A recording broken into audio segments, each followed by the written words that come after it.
Oh, good morning. Good morning. I hope you all are enjoying these classes because, like, again, we're getting ready to go into Hadabarim, which is the book of words. Again, this is a reiteration of the 10 words, Asharata Hadabarim, the 10 words. So every time we're reading this, right, the Most High is always explaining with the story, with the rules, with the judgments, with the punishments for certain sins.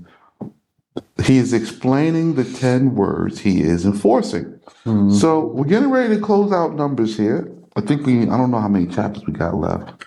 This is the last That's the one, last one. Yes. right? So today we're going to close out the last one, and then we're going to go right on into, and we'll start Hadabarim, which is words.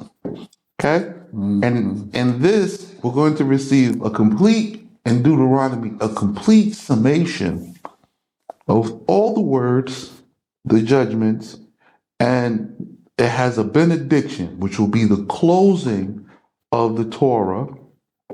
All right? And with this, we will have finished your first complete reading of the law from Exodus chapter 20. Right? I want you to follow me now. Yes.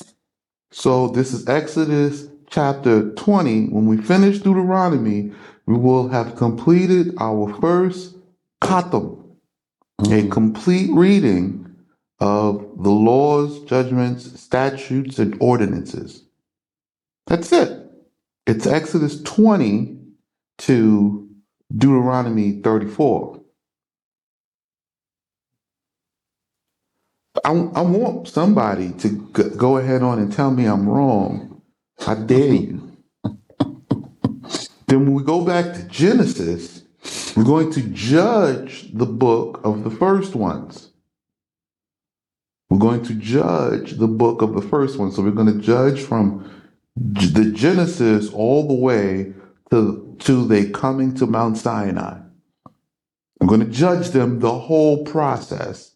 And we're going to start to pick up because we're going to reference back at each incident. Right. We'll reference back to the law and see how the judgment played out. To see why is someone called wicked and where the seeds of wickedness come from. Okay? Now, from this point, we're just going to lay on the next layer.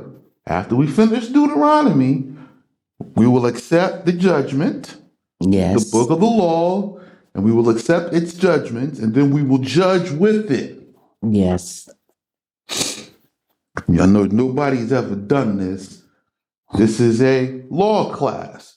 You have all, when we finish Deuteronomy, you all will be paralegals now. Ta-da! We will become paralegals, and we will begin to reference laws and cases to judge people's actions. Right. We don't have any lawyers. Okay? You go from paralegal, then you graduate, you become a counselor, right? And then you become the next level up, you start to become a leader. Then the next level up, you become like a sage. Okay? You know what I'm saying? Where's the prophet? I know. You want to know where the prophet sits. Okay. You have to fulfill a prophecy to be a prophet. And when I say fulfill the prophecy, there is multiple layers of a prophecy that must be fulfilled. So you have to gather all the work and then start the assignment from the ground up. That's it.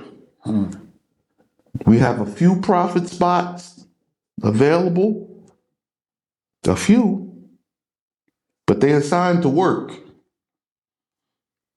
You know, like there's a prophecy about who's going to come and be the key pinnacle builders of the community. There'll be pillars in the community. Yeah. They have special names and assignments. And those names will be inside the temple when it gets built. See? Yes, sir. But it's assigned to work. You will not be Ebo-boing or coming on a Honda. Okay. You won't be. You don't have anything to say. There will be no prophesying or speaking of things of the future. You are not that prophet. What? No. The only speaking prophecy left is when they say, "Come, let us go up to the Mount of Zion and let us learn the judgments of the law." That is the only speaking prophecy left for anyone to say. Those people who say that will be speaking from the spirit of prophecy of truth and will be fulfilling the coming. However, they themselves are not prophets. There are no prophets to speak of a distant or far future. We call this time the Jephthah, the release, the opening. Welcome to the time of the Jephthah. Jephthah.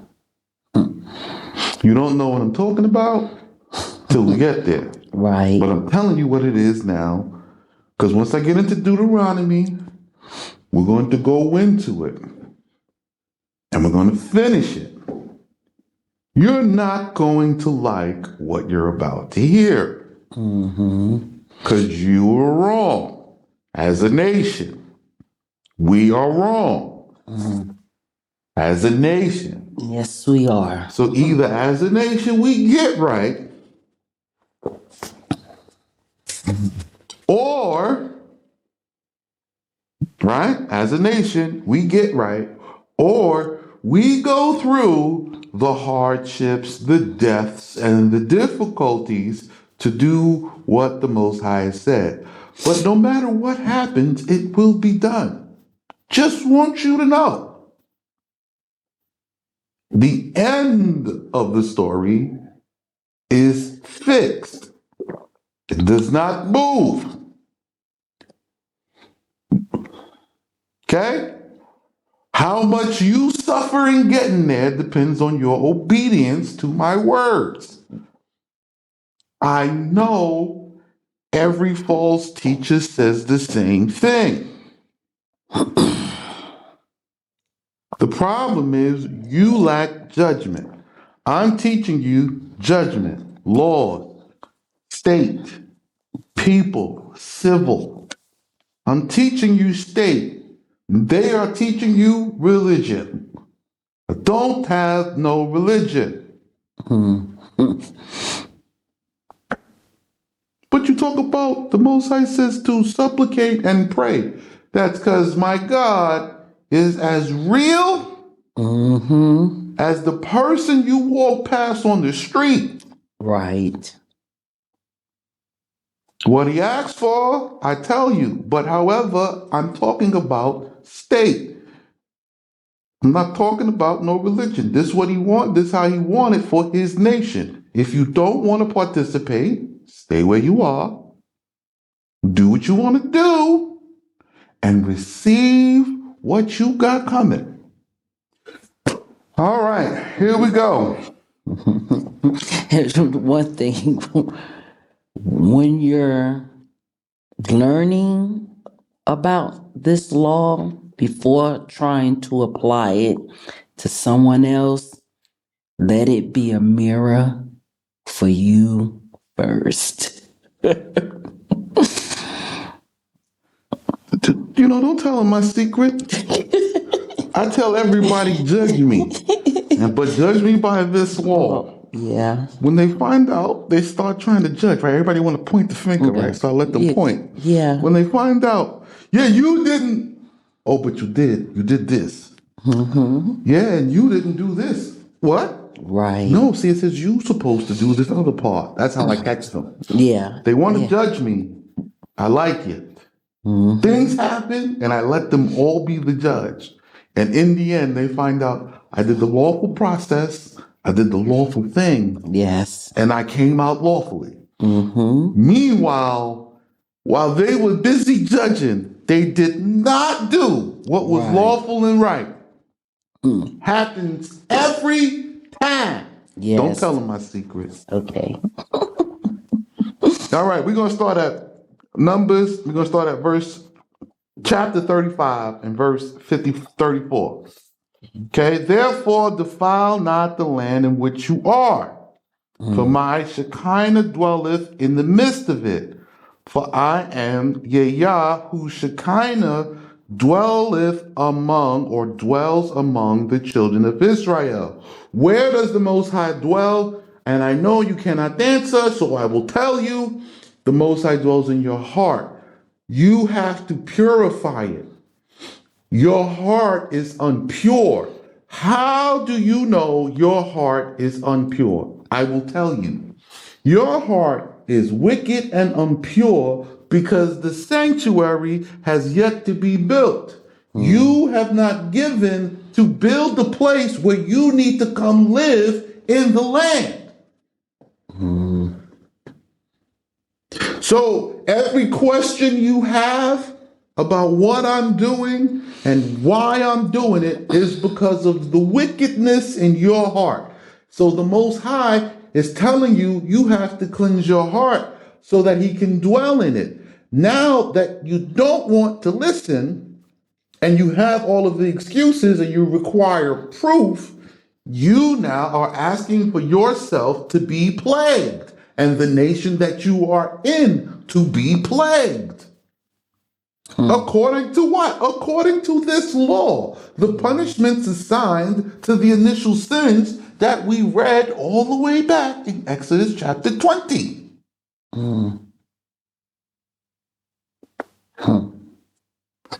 Okay, you don't believe. No problem. And the heads of the fathers of the family of Beni Jalad, Bar Makir, Bar Manasseh, even the family of Beni Jalad, Bar Yusuf. Well, there were two of them. Right, it's Joseph and Manasseh. So, right?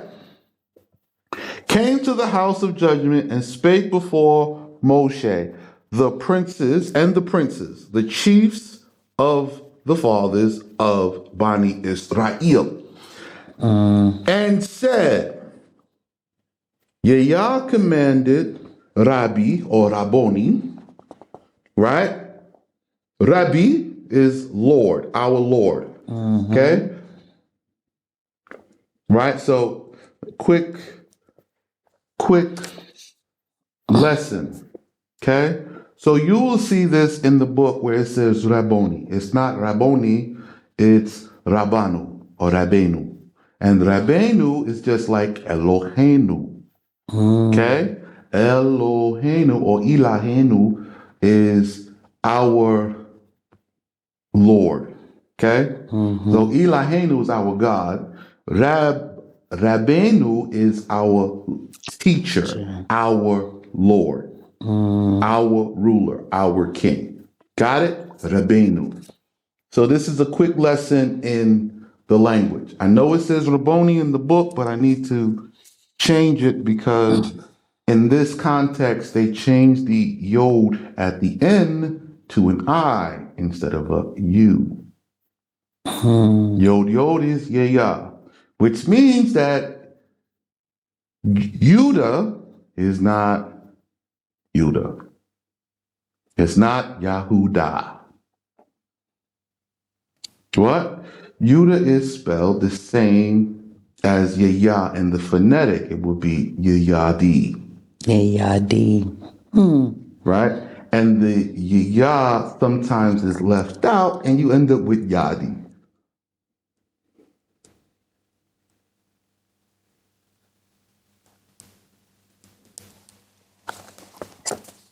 Right? So the Yah is there, but it's Yadi. Why? Because sometimes the it gets silenced for some reason in the dialect. And you'll say, Yadi, I heard that somewhere before. Yes, you heard it in Jamaica. The Yadis. Okay?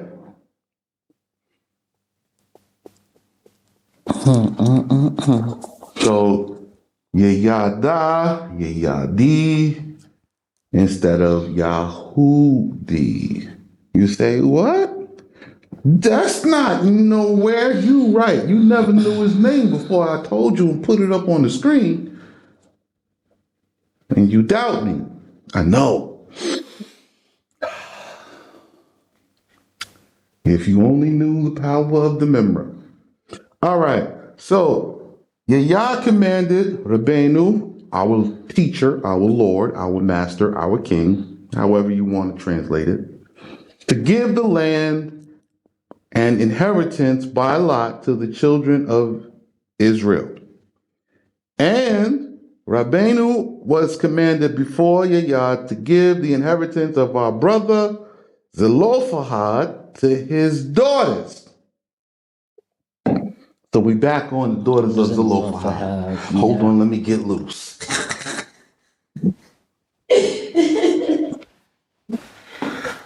All right, we back. Okay? So we're going to pick this up. So from verse 36 and verse 2. And said Yah commanded Rabbeinu, which is, we remember the little lesson, right? Rabboni is here written in the book. It's not Rabboni. It's the mistranslation. It's Rabbeinu. Rabbeinu is our teacher, our master, our Lord. Okay? To give the land and inheritance by lot to the children of Israel. And Rabbeinu was commanded before Yah to give the inheritance of our brother Zelophehad to his daughters. So we're talking again about the daughters of Zelophehad. So you need to pay careful attention. So if you go back to the Zelophehad daughters, you will understand what I am telling you, what I'm teaching. Okay? But if these marry into any of the tribes of the children of Israel, their inheritance will be withdrawn from that of our fathers and will be added to the inheritance of the tribe, which will become theirs, and our lot will be diminished. So here's the problem that they're stating. So the women who come that are single, now we're talking about the majority of the Yadis, okay, and Benjamin together, okay? All the Americas, Europe, they scattered around the four corners. That's the majority, okay? The majority. Now you have other tribes in Africa, as well as those two. But the majority of that was scattered was of the tribes of Benjamin and Yadi. Okay? And Yadi is Yehuda, who they call Yehuda. Right. Okay. But it's not Yehuda. So Yah da, Yah di. Okay? That's how you spell it. So you can see in the Rabboni, they misspell the placement of the Yod with an I. Instead of the U. And it's the oo sound. Ra, ye, ya, da, ye, ya, di. Rabbi, Rabbeinu, our. Okay? So, Rabbi, my. Rabbi, my teacher. Yes. Rabbeinu, our teacher. Our and mine. Okay? Okay. So, to the single women that come, you are entitled to a lot and inheritance if you be not married. However, if you marry outside into another tribe, you will lose your lot. So if you in Judah, you free to marry who you want, whoever you choose. Especially you redeemer cases. Yes. Talking to the redeemer cases. Okay? And even some of the single virgins that come out, single virgins. There will be some that don't have father, brother, and of course, no sons. So we're talking to you. So we're talking to the women of the families of Israel. If you come out, if you don't marry in your tribe, you will lose your lot inheritance. However, the redeemer cases that come out having no sons, having no husbands, and having no fathers that come out alone, you will receive a lot inheritance.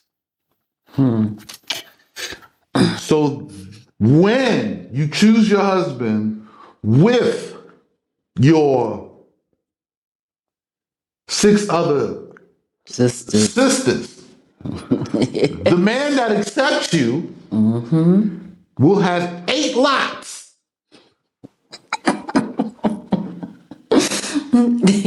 Wait a minute, you might have to slow down for what you mean, my 6 other sisters?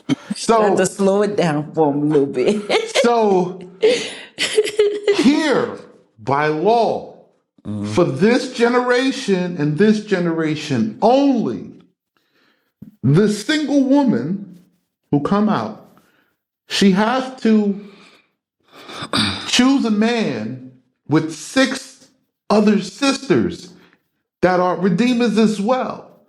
The 6 other sisters, it makes 7.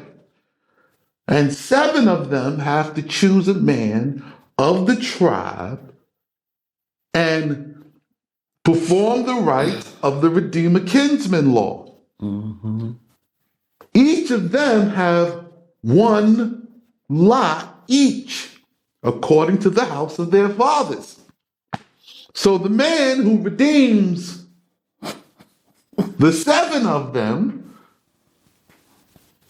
also received the 7 lots. And those 7 women, the firstborn sons, are named after their fathers and assigned to those lots.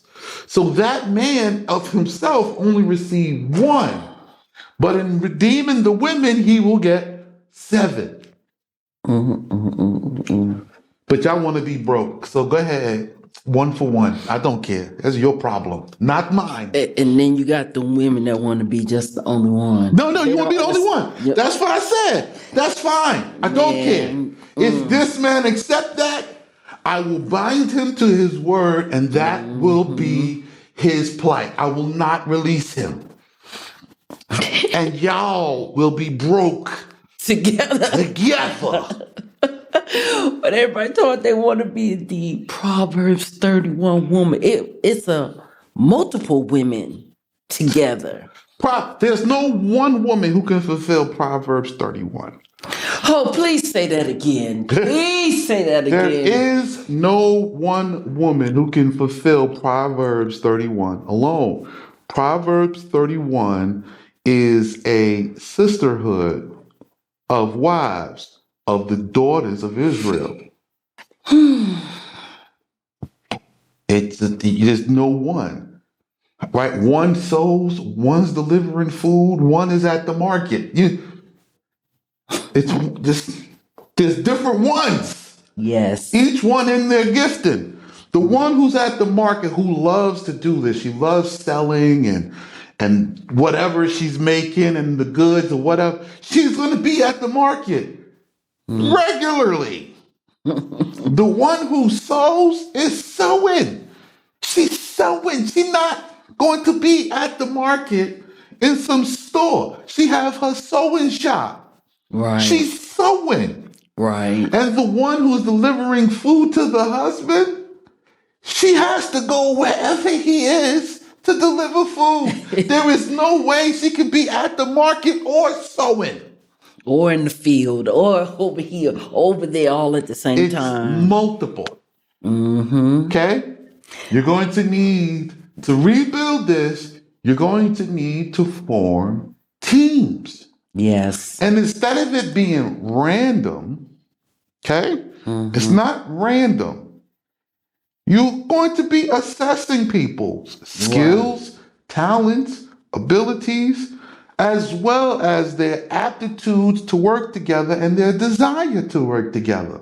Right. A framework. There's a framework. Okay. Well, quick question. With the Redeemer women, or the 7, are they all of the same Tribe. Same Yep. tribe? Yes, sir. They're all of the same tribe, because if any one of them is not, and Right. it can be.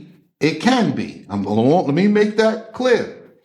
Your 7, if one of them is of a different tribe, she just forfeits her inheritance, her lot. She get the man she want. She don't care about no lot. She just with him. Right. And that's fine. Yes. Those children are his, and it's just what it is. Yes. That's fine too. Okay. Okay? Verse 4, and at the Jubilee of the Bani Israel, their inheritance will be added to that of the tribe which they will be, and their possession will be withdrawn from the inheritance of the father. Then Moshe commanded the children of Israel by the word of Yahweh, saying, the tribe of the Bani Yosef have said well, this is the thing which Yahweh hath commanded. Not for the generations that shall arise after the division of the land. You heard that? Yeah, I heard it. Not for the generation that shall arise after the division of the land. So right now, we are acquiring the land. It has not yet been divided. After we get all the land, then it is divided. It will not be after that point.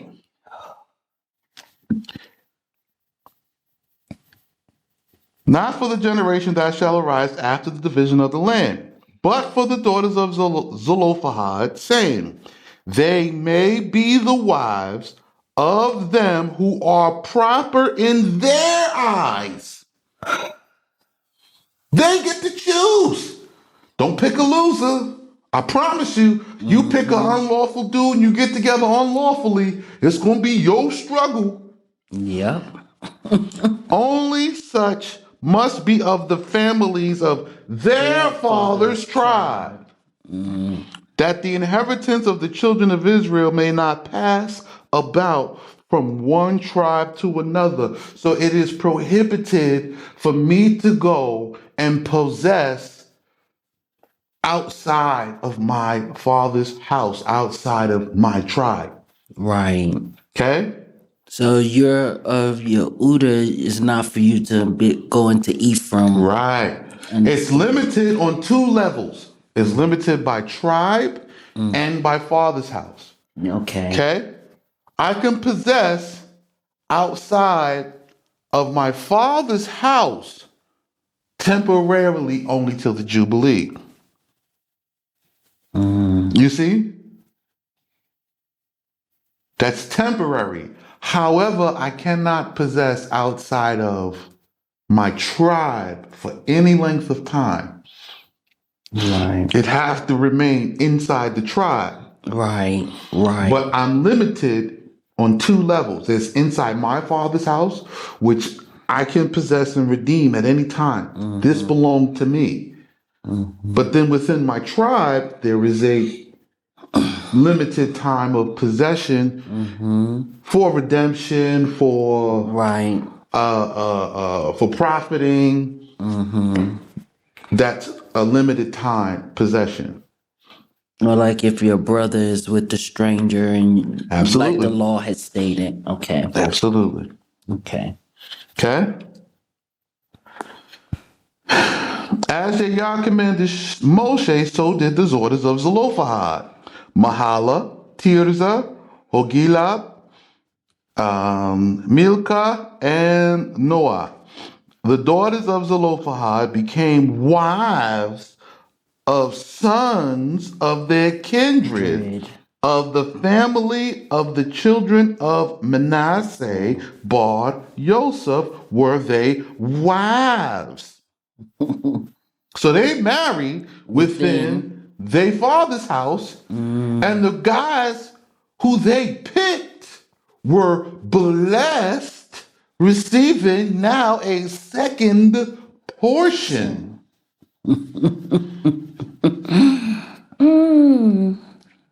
Right? But what makes these women so righteous that they are accounted in the law? They are doing things by lawful process. These women had to wait 40 years. They waited 40 years to figure this out, to settle in on what was going to happen. And you know what they waited for? I'll tell you what they waited for. They was only waiting for the men to get the land. Yep. Who's going in and who's getting it? Yep. They were patient. They wasn't hasty in their decisions and choices. They didn't pick a man because he was handsome. They didn't pick a man because he was smooth. No, they wanted to see who was righteous, who was getting in, who's getting the portion. Listen. And the righteousness was based off of the law, not their idea. Not their idea. They following the instructions. We're gonna wait. No, hold on, sis. Yeah, we're gonna wait. When they tell us who we can marry so that we can keep our father's inheritance, that's what we're gonna get. 1, 2, 3, 4. 1, 2, 3, 4. 5 sisters. 5 sisters sat down and said, we have a promise from the Most High. That's right. I'm going to get my promise. Yes. I'm going to wait. This issue gets brought up by Manasseh and Joseph because Manasseh was receiving his land. Right. In July. Yes. In July. Gilead. That's right. This is why the issue was arising now, and they're deciding we now have received some land portions. Right. Okay, what's the judgment on this? Who's responsible for the picking? The sisters want to know. Right. Is the man supposed to come to us? Or is we supposed to pick them? I promise you, they went right and looked at the man who was receiving the land, knowing that he has kept his word, kept his covenant, kept his promise, and fulfilled his duty, and that man got them daughters. They went right over there. How you doing? I'll pick you. Here's my father's lot. We need to cultivate right over here. And when you think about it, it was done at this time because of the covenant and the oath that was made by Reuben, Gad, and them with Musa about going with the brother into the land for them to inherit their land. Right. So this was the time for them to do this because they were setting up the sanctuary. The sanctuary is already set up. Right. They had already taken the land possessions. They had already defeated the enemies. Now at this time, Musa is not asking for you to go around and defeat nothing. Right. You are unable to. Wow. You are unable to. You have no organization. You are unable. So when you are unable to, you have to employ, the Most High says, walk in the ways of Abraham, and Abraham bought it. So before your money goes to squat, send some of it. Click the link in the description. Send some of it to us to buy land, because in the day of trouble, you're going to want to come.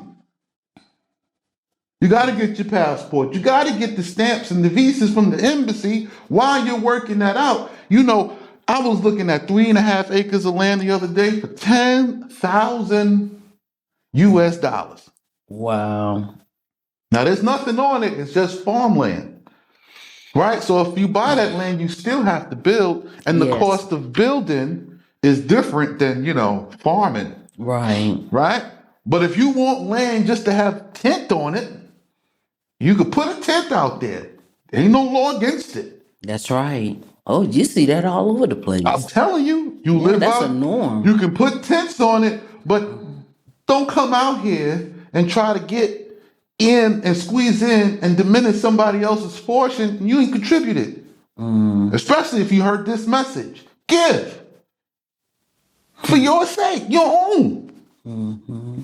All right, y'all listen to me. Don't listen. Yeah, Robert Sheikh, I recognize that I'm coming across reading a lot that on social media and stuff, a lot of women in their Redeemer cases where they're ready to... Let me explain it again. Redeemer cases are non-virgins, as simply put, right? No man is supposed to approach non-virgin daughters of Israel. Okay? Especially not the sons of Jacob. Non-virgins, nah, you're not supposed to even look at them. You don't approach them. They're on reproach. You don't approach unto them. They need the time to decide on who they're going to choose. Ain't no pitch, ain't no nothing. They can select who they want from the sons of Israel. Oh, y'all don't listen to me. That don't even sound right. All right. Stay right there where you are. So the Redeemer cases. Yes, I see a lot of them are in the hunt of wanting a husband and, wanting to be married because they see the things that lies ahead that's coming, and they want to be protected and covered, and I just scan through. I don't comment or anything, but isn't it best for them to come out? Yeah. First, before trying to get one there where they are? I would. Personally, I would. Listen, right now, it has been distributed a nuclear protocol. And in this nuclear protocol, should the United States be under attack of a nuclear weapon, in 10 minutes, this is the warning system. In 10 minutes, they will initiate the nuclear protocol, distributing it across the nation, right? By any means necessary. That's television, that's cell phones, Amber Alert. They will use any distributed means necessary. Immediately upon this nuclear protocol, if you don't have your children in your possession, they will not be given back to you. The schools will lock down. Everything will go into an immediate lockdown. Then they will let whatever's coming hit. They have no choice. Trust, they have no choice. Whatever's going to get hit will get hit. Okay? If you can make it to the school, you're not going to be able to get in. Right?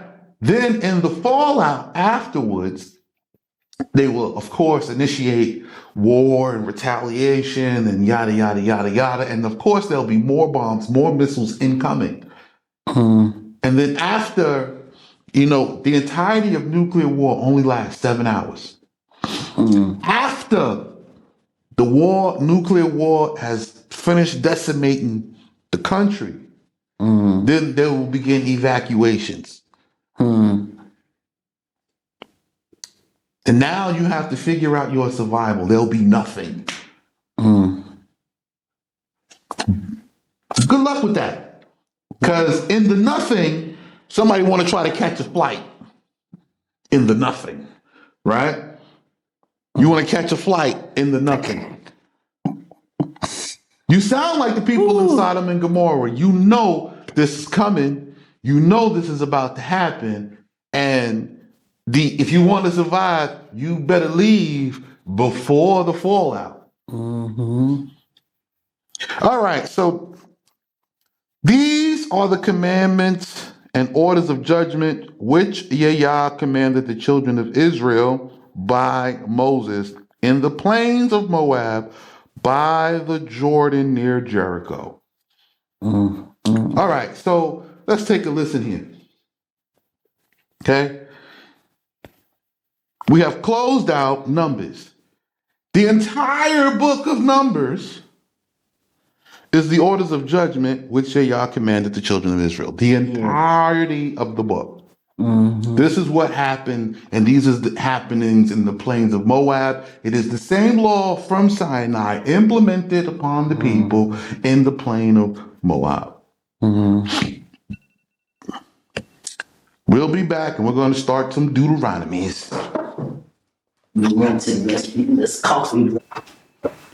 All right. Deuteronomy chapter 1. Hopefully you got the book so you can follow along. If you haven't, if you're new here, we are doing the foundation. I suggest you start at the beginning and follow your way up.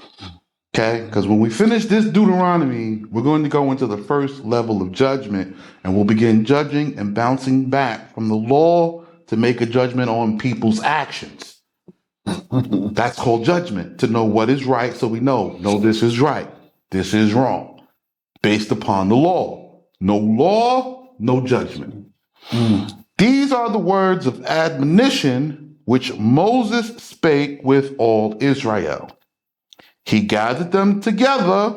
So now these are words of warning, a reprimand.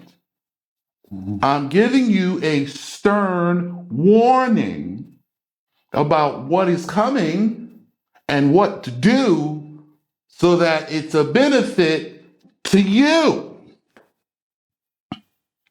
He gathered them together while they were beyond the Jordan. So they on the other side. They in Saudi Arabia, beyond the Jordan. And answered and said to them, was it not in the wilderness at the mountain of Sinai that the law was given to you? So from Jabal, our laws, now we wandered all the way around and we come down and we hear in the wilderness, and beyond Jordan and Jericho. Okay? This is where we are. So after all of this time, we walked all the way over there. If you was in the last class, you've seen the map. Because there's buried in Mount Oman, Mount Ibra of Oman. It's over there.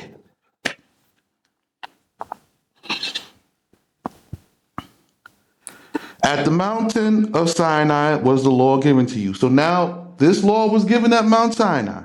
And in the plains of Moab, you were made to understand how many miracles and signs the Holy One, blessed be He, had wrought for you from the time that you passed over the border of the weedy sea, which is the Red Sea, where He made for you a way for every one of your tribes. So at the Red Sea, He parted it in 12 ways. So every tribe crossed at one time, but it was 12 parts. Right. Like the movies. Not like in the One movies. way. It was one part. It was 12. It's 12. So the Weedy Sea is also known as the Salt Sea as well. The Red Sea is known as Weedy Sea The Weedy and Sea. Salt No, Sea. no, no. The Salt Sea is over by Oman. Okay. Okay. All right, sir. Or is it the Mediterranean? I'll get back to that another week. I'm not doing geography right now. Okay. All right.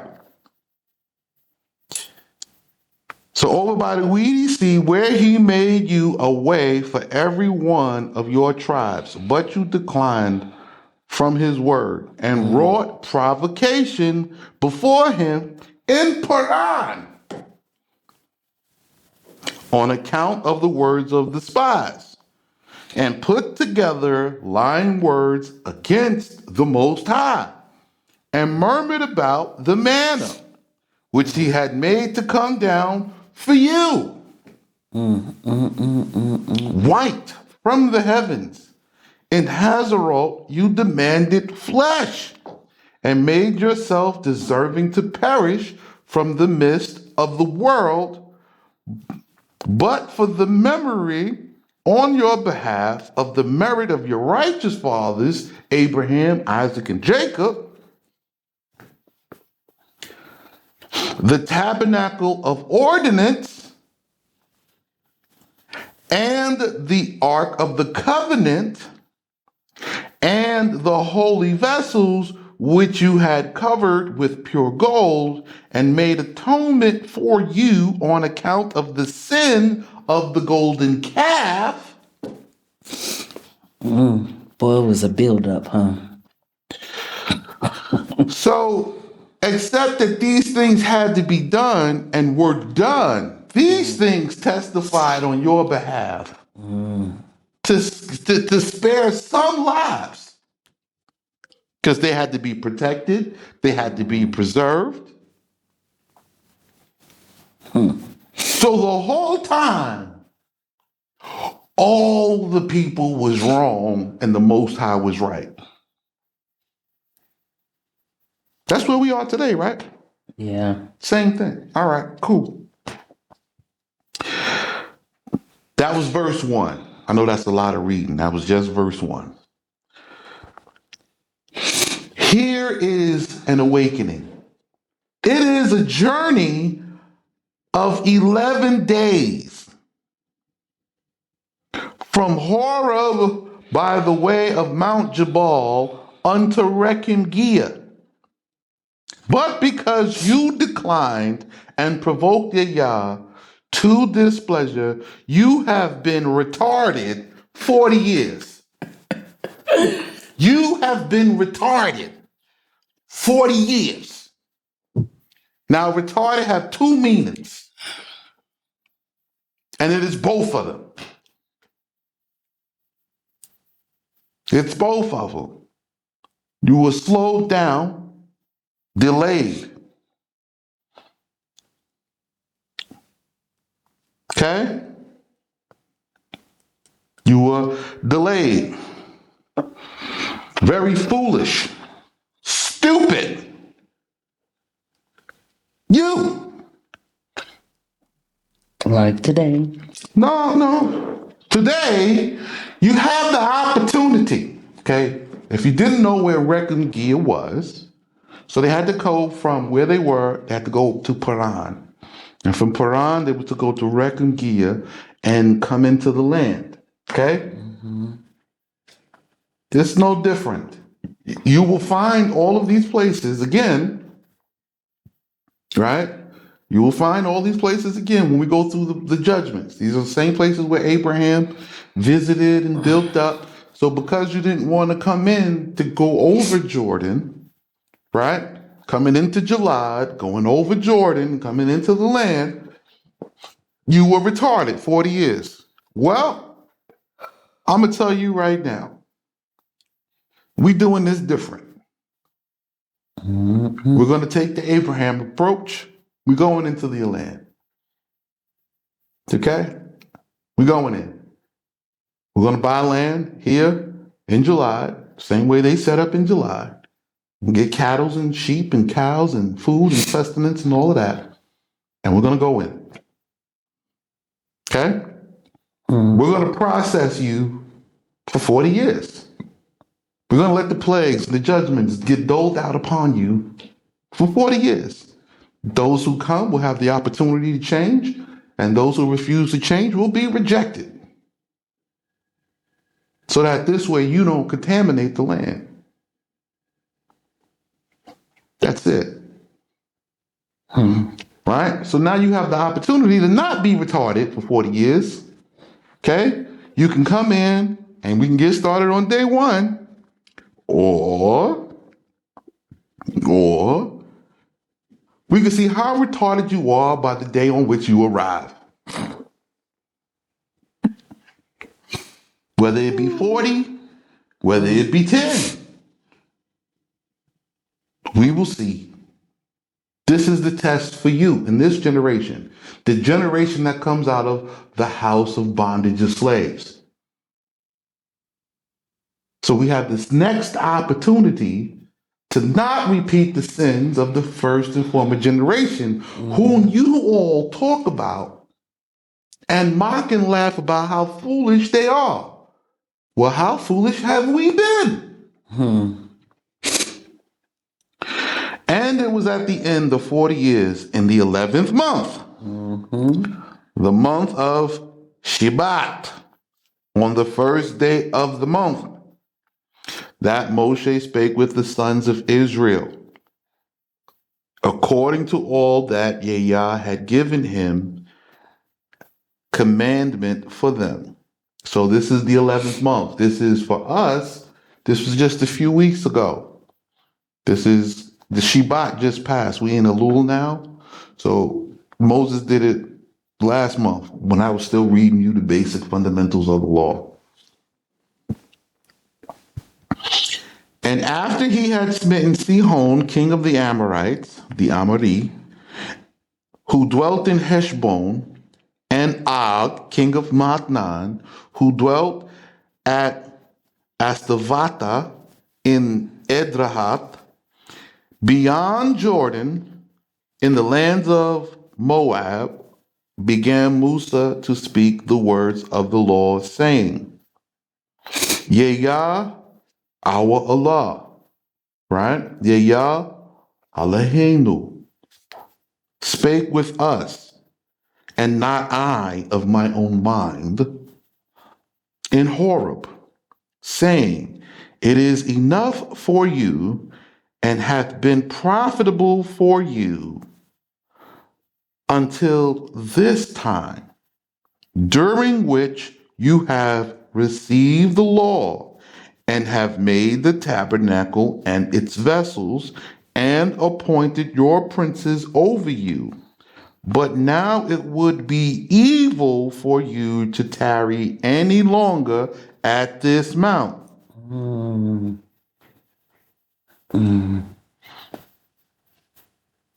I'm pausing to give you time to kind of absorb what I've just said.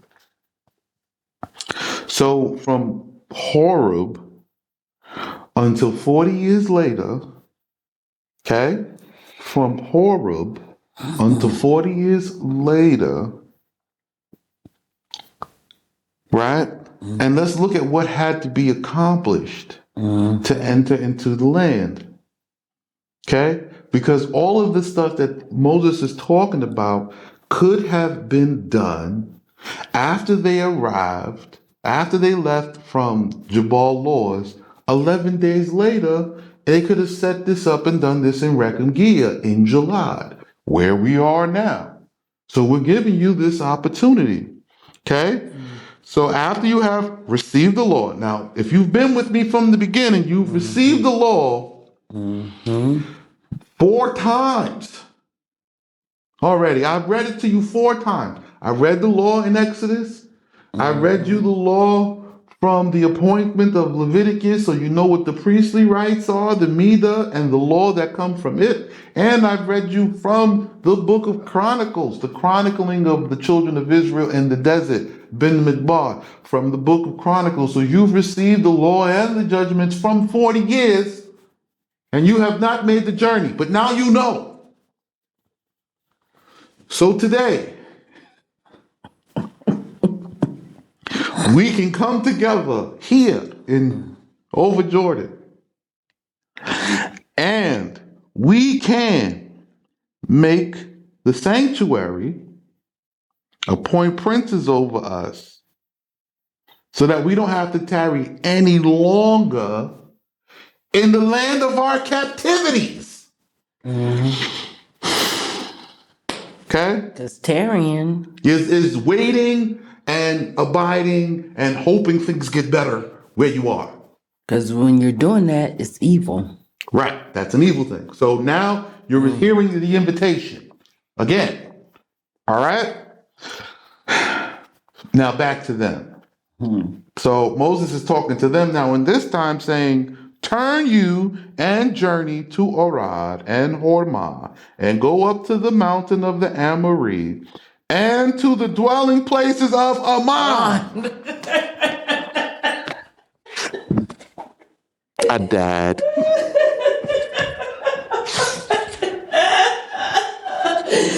So it's telling you where to go. I died. Thanks for resurrecting back with us. I died. It's telling you where to go. Turn you from Moses. Look, I know I highlighted this. This page is even bookmarked. It tells you exactly. Turn you and journey to Arad and Hormah, and go up to the mountain of the Amoree, and to the dwelling places of Ammon, Moab, and Jabalah, in the plains of the forest, in the mountain and valley, and by the south on the shore of the sea, Ashkelon and Casaria or Kazarim, the land of Canaan, unto Chaldoi and Lebanon, the place of the mountain of the sanctuary. Hi. Sanctuary. Told you it's right here. Just have to buy the land. To the great river Farat. So we have from here, and as we can, we'll start to buy more and more land going northward. As we can. As we can. But we start here. We here. Yes, we are. In the mountains of Ammon. We can't be everywhere, but we can start here. We are here. It's on the list. Yes. Yes. From here to the river Farat, the Euphrates. See, I have given up the inhabitants of the land before you, nor shall it be needful to carry arms. I don't know if they could tell. I don't know if they could tell that Moses talking to them. Let me read. Hold on. Let me look them in the eye. See, I have given up the inhabitants of the land before you, nor shall it be needful to carry arms. Go in and possess the land, and appoint the allotters and divide it, even as Yahweh sware to your father Abraham, Isaac, and Jacob, that he would give it unto them and their sons after them.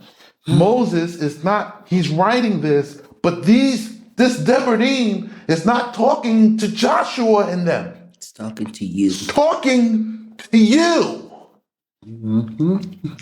Well, hold on. First, let me explain. It's talking to me and telling me to tell you.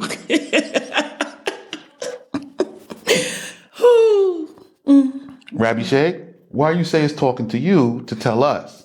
Because up until now, nobody understood it save me. And then I did it. And it was true. And I had all the support for 7 years doing it without you. Now, after I have completed the first 7 years and gotten into my 8th, I got into Ammon by force. The Most High put me here. Can I ask you a quick Yes. question? Here, when it says "turn you and journey to Arad," is this the same Arad where you was at one point? That's where I went. My first stop, I went to Arad. Okay, I thought so. Whew. Okay? I went to Arad, my first stop. And now you are here in Amman. Here in Amman. So I journeyed all the way up and now and to the dwelling places of Amman. So now I have to create and build dwelling places. Is it dwelling places for me? No, I'm small. Dwelling places for you. For you. Oh my goodness. For you. It's not for me.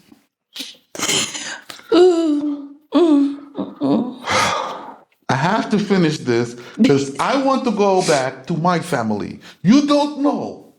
I have family, okay? I want to go home.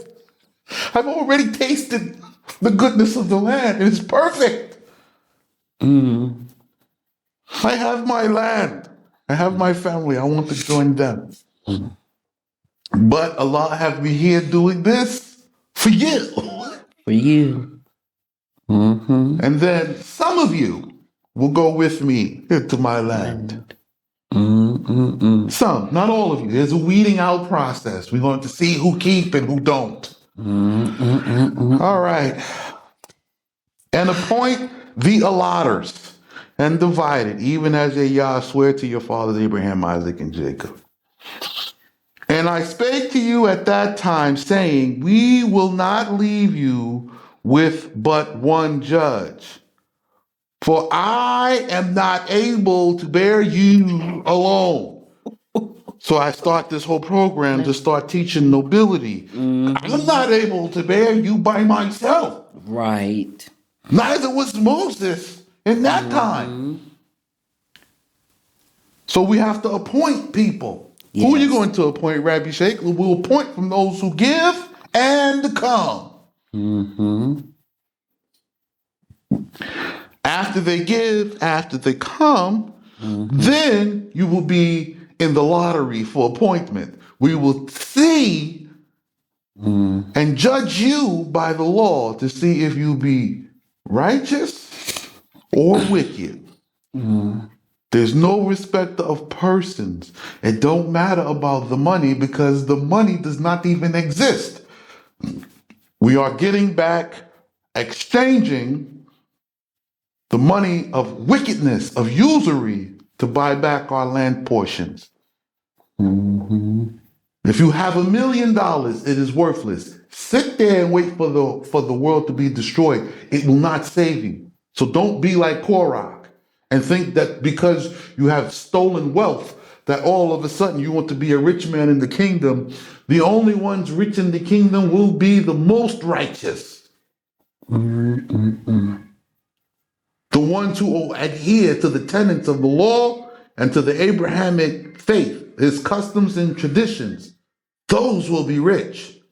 You come here with your profiteering ways, the judgment finds you real fast.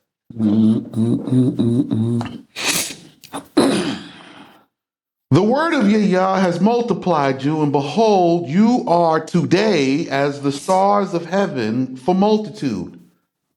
You, right? There is an estimated, this is not even accurate, 55 million of you in North America, 50 million in South America, and over 150 million in Africa, and there's untold millions in Europe and throughout Asia. That's rough estimate. Nobody actually knows the actual count. Sitting here, pondering, those that are here now, who's been waiting, there's no need to wait because the law is being given now. here at this moment. You don't have to, I've heard some say, oh, well, Father Abraham and Isaac and Jacob, they're going to come and teach us themselves. No, it's being taught now by the son of Abraham, Isaac, and Jacob. So it's nothing to be waiting for. And these are those that are here in Jalad now. We'll be right back. I'm going to continue reading. You need to hear the rest of this. Yes, sir. All right, I'm back. So continuing, Yah, Allah of your fathers, increase you 1,000-fold on account of this, my benediction. This is Moses' benediction. And bless you beyond numbering as he has said unto you. But how can I alone sustain the labor, your sensuality, your sexual desire, your evil thoughts, and your words of strife? You're offering 1 shekel for 2, $1 for 2.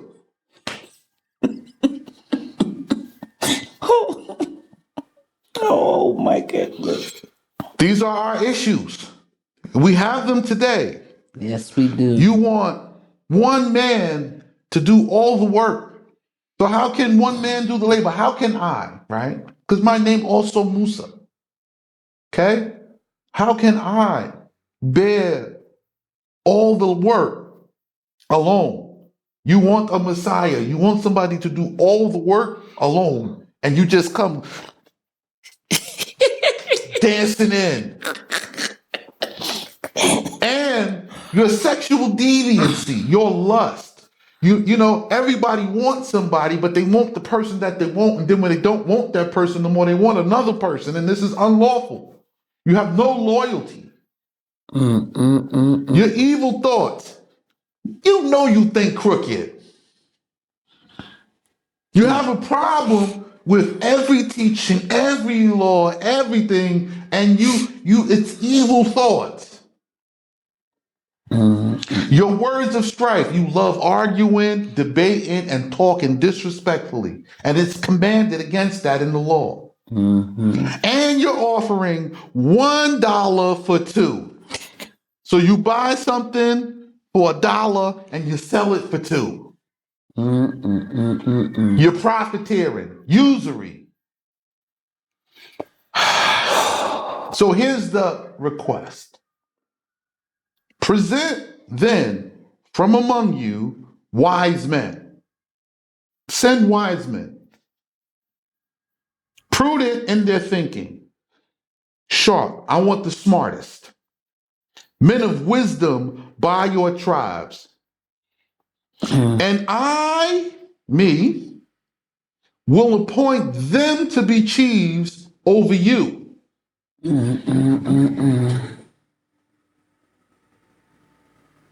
And you answered me and said, the thing that thou hast spoken, it is right for us to do. So I will take the chiefs of your tribes and move them kindly with words, wise men, masters of knowledge, but prudent in their thought.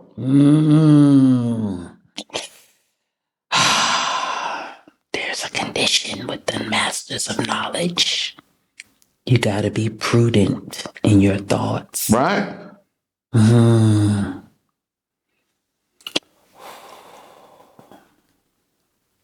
So Moses, when he came out, he couldn't find it. Right. Because he says, prudent in their thoughts I found not. Yes. And I appointed them chiefs over you, rabbins of thousands, of hundreds, of fifties, of 12,000 rabbins, of 12,000 rabbins of tens, 6 myriads, officers of your tribe. And I charged your judges at that time with the orders of judgment, saying, Hear, you brethren, that one may not be permitted to speak all his words, while another is compelled to cut his words short. Right? Don't cut each other off. Let this man say everything he got to say. And then let the other one say everything he got to say, even if he got to pause because he's trying to think and gather his thoughts. Give him time. And so to hearken to their words, as that it may be impossible for you not to judge them and deliver judgment in truth and resolve a matter completely between a man and his brothers and between him who hireth with words of litigation. So this is the order or the way or the tradition of the judgment. Everybody present their sides. The people listening, you're taking notes, but we're not taking notes for insults. There is no insulting. That's why he said there's no words of strife. So because Moses didn't find it, I know I will. Why? Because it's appointed for this generation. Yes. The only ones who will give, the only ones who will come will be wise and prudent in their thoughts. They will become masters of knowledge, not they arrive And masters of knowledge. They will be patient men, and they will allow people to speak all their words, hearing both sides. And they will judge between a man and his brother, and between a man who hires another man with words of litigation or with contracts, business arrangements, business agreements. With this instruction, you shall not have respect to persons in judgments. You shall hear little words as well as great ones, nor be afraid before the rich man and the ruler, for a judgment is from before Yah, and he seeth every secret. But the thing that is too hard for you, bring it to me, and I will hear it. And at that time, I taught you all the 10 words you are to practice about judgments of money and judgments of life. I taught you. I taught you. Sure did. I taught you. Right? Exodus chapter 20. And now here we are in the Deuteronomy. And you're now receiving why I did it in this order. So that when we get here, you have fullness of understanding of everything that I have taught from the very first class number 1. So now, in summary, you have received the same thing that they received in 40 years over a few months. Yep, 3 months. Yep. See? I saved you 40 years. You still have to build a sanctuary, though, but I saved you 40 years in the wilderness. We can now build dwelling places. We can rebuild farms and lands and develop until we go over into Jerusalem to take it. And that's just capital city. That is just capital city. We still have to take back the rest of the lands and everything else. And then it will become the nation of Jerusalem. One step at a time, though. Yes. We have to deal with your sensuality, your sexual nature. We have to get that under control. You women have known way too many men. You were supposed to only know at the most 2. You have to learn how to arrange marriages and set up arranged marriages. We have much to deal with when it comes to sexuality and sensuality. You women want to be overly pleasured. You're using all kinds of machines and gadgetries. Then you're frustrated when your partner can't satisfy you. Of course not. You've been making love to a jackhammer. What do you want him to do? He is but a man. Yeah, we have to gain a framework of knowing how to choose Okay. a husband. So now Moses says, and we journeyed from Horeb and came through all that great fearful desert where you saw serpents like bows, which is like branches, and loathsome scorpions darting at you like arrows on the way of the mountain of Amorah, which is Gomorrah. Okay? As Yah our Allah has commanded us and came to Rechem. So right now, Amorah is the same as America. Right? Amara, America. Yes. Okay? America, Amara, Amara, Amara. So you hear now. And now you have to come back to Rechem. Now remember, Rechem is the place with the waters of strife, the waters of contention. So we have to deal with that. Why? We have much contentions and bitterness within our people. We have to filter that out. I want to get rid of the contention and bind together the people to build the nation. So this is what Rechem is about. And I said to you, you are come to the mountain of Amorah, which Yah our Allah will give to us. Behold, Yah our Allah has given you the land. Arise and possess it. As Yah your Allah has told you, fear not, nor be dismayed or broken. And all of you came to me in a body. Okay, that's a body, right? Yeah. And all of you came to me in a body, as a group, as organized. You begin to form a body. Where does this word body reference to? Okay, so those of you who are familiar with Ezekiel chapter 37, you of the nation of Israel, the Israelites, have to reorganize again into a body. And said, we will send men before us to examine the land for us and bring us back word. That way we shall go up to it, and the cities we should enter. And the thing was proper in my eyes, and I took from you chosen men, one from a tribe, and they turned and went up in the mountain, and they came to the stream Ethekela and explored it.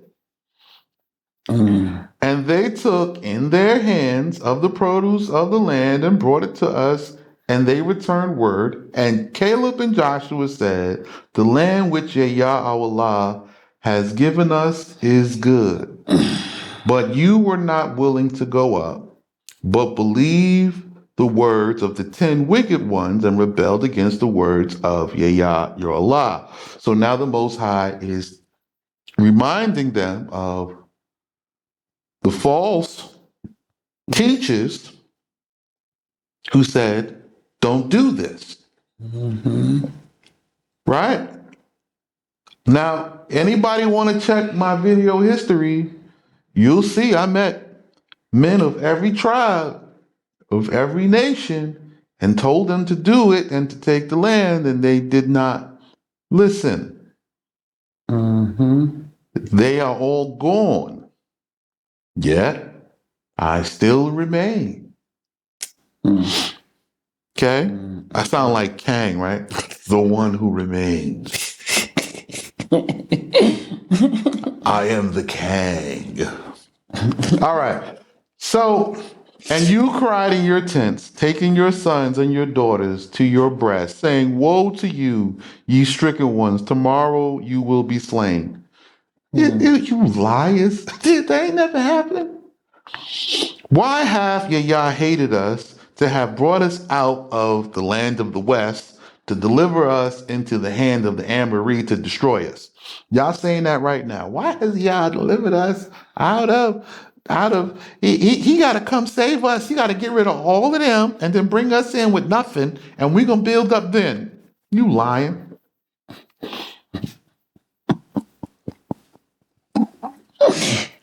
How shall we go up? Our brethren have dissolved our hearts. They have made us scared. We are chickens. We are cowards. We not going up there. I don't know them people over there. It's all right. Saying the people are greater and mightier than we. Their cities are vast and walled to the height of heaven. And we saw there also the sons of Ephron, the giant. See, we saw them Nephilims is over there. Oh, the white people. They took the land. The Most High got to get rid of them. And I said to you, be not broken down, nor be afraid of them. Like I say to you now. Don't be broken down and don't be afraid of them. Nobody asked you to forget them. The word of Yah, the word of Yah, your Allah, who goeth forth before you, before you, will himself fight for you. So the Memra is already on your side. You just continue to do the instructions, and you don't have to pick up a weapon because he said you will go into the land unarmed. You don't need arms. So again, I'm explaining it to you, but again, I am not a prophet to prophesy like I'm hearing from heaven about a future. I'm in the same position Joshua is in. Moses finished. He was perfect. He did what he was supposed to do. Now this is Moses's instruction for me to give to you. So the Most High says he'll fight for you so you don't have to. Now, if you don't obey the instruction, right? Buy the land, build the sanctuary, build places for people to live, dwelling places, homes, houses, not single family houses, big multi-family palaces. If you don't do it, you're wrong. And you deserve whatever you get, which is death. You deserve death. You've earned it. For you, your children, you deserve to be erased. So Yah himself will fight for you. This is not talking to Joshua because Joshua went into the land armed. Right? Sure did. All right. So we're the generation coming into the land unarmed.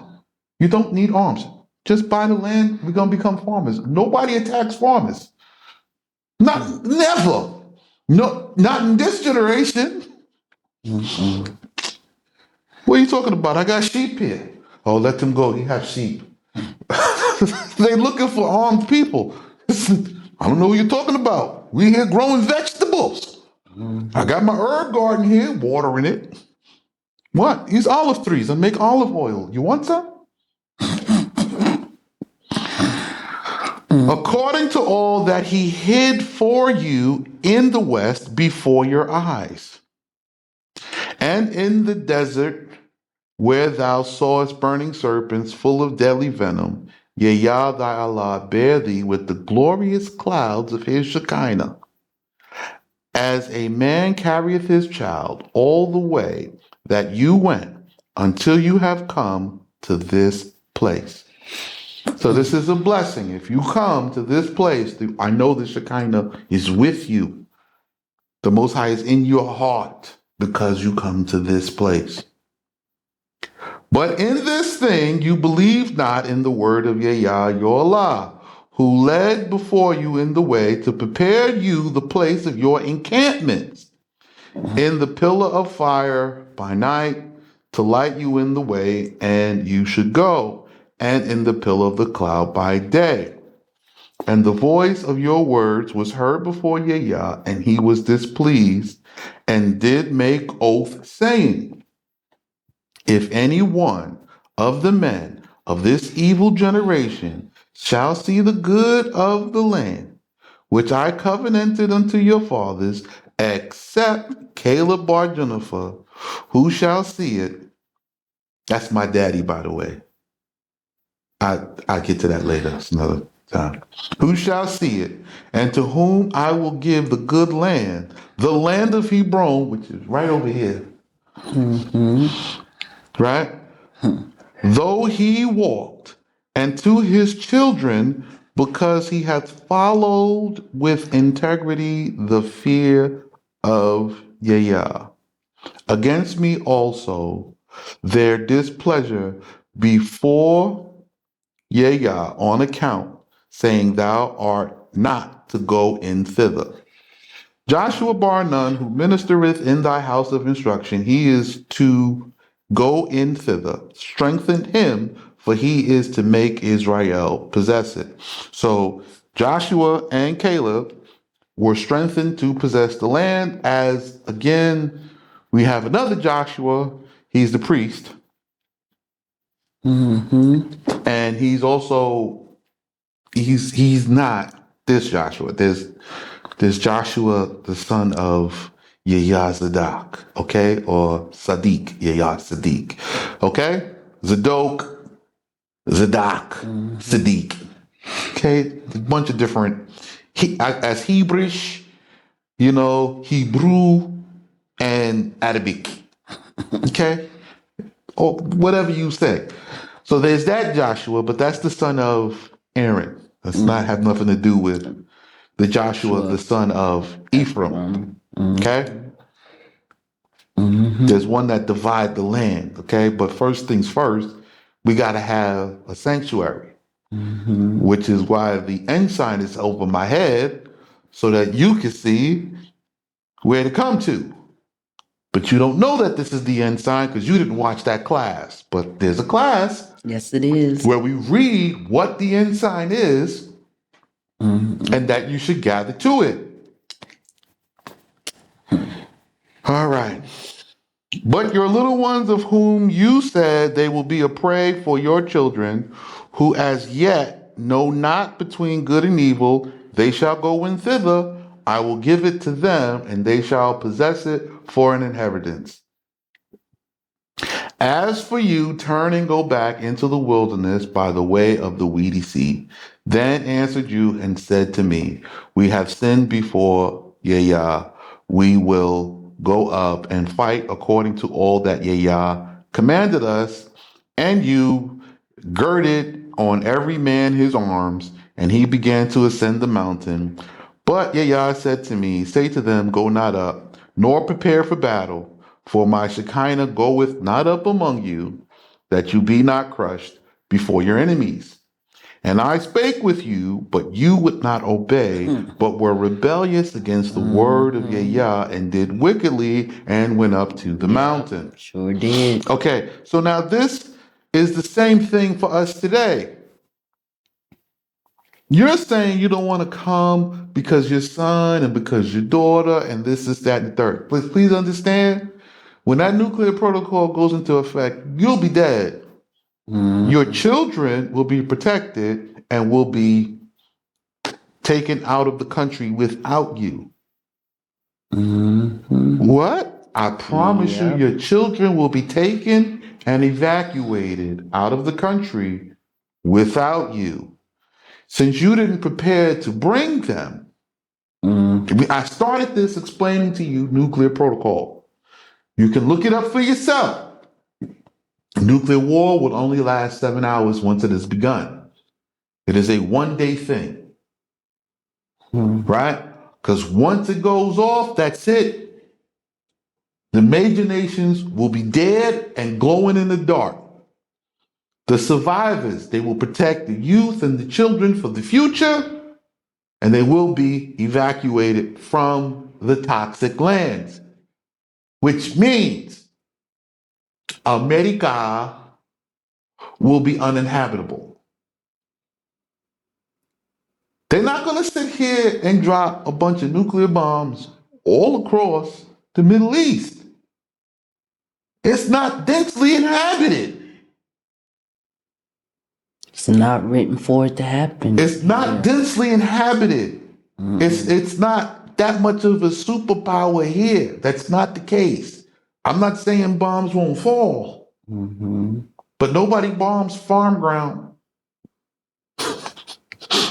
They don't want to waste you don't waste, big ammunition because you want to, just mess up a couple of trees. All right? All right.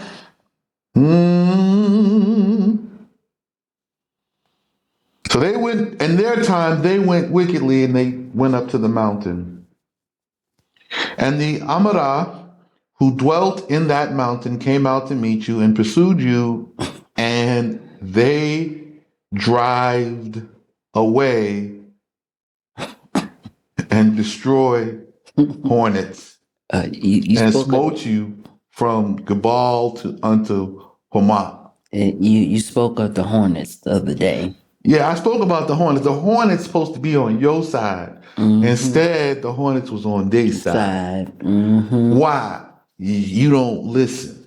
And you returned and wept before Yah, but Yah would not receive your prayers nor hearken to your words. So you abode in Rechem many days, according to the days that you abode. Okay? And we turned and journeyed into the wilderness by the way of the Sufi Sea, which is the Persian Gulf, as Yah had bidden me, and we compassed Mount Jabal many days. And Yah spake to me, saying, and we'll take care of that tomorrow. Welcome to chapter 2. That was chapter 1 of Deuteronomy, which you now see that Deuteronomy is a letter to us in the future and to the considerations of the failures in the past. So if you now read Micah chapter 5, where the Most High says to remember and to consider the advice of Laban, who was Balaam, and Balak in the matter of Peor, which is to get your sensuality in check and in order, and to consider what happened from Paran, right, all the way through to the valley of Shittim to the mount of Gilgal, so that you would know the righteous deeds of Yah. This is what we have done now. I have revealed this prophecy to you. So if you go and you read Micah 5 or 6 and 6, you will see what I have said is true and that I have taught you this. And we are just in Deuteronomy chapter 1. But I read the law straight through and gave you explanations and details. One step at a time, one day at a time. Whew.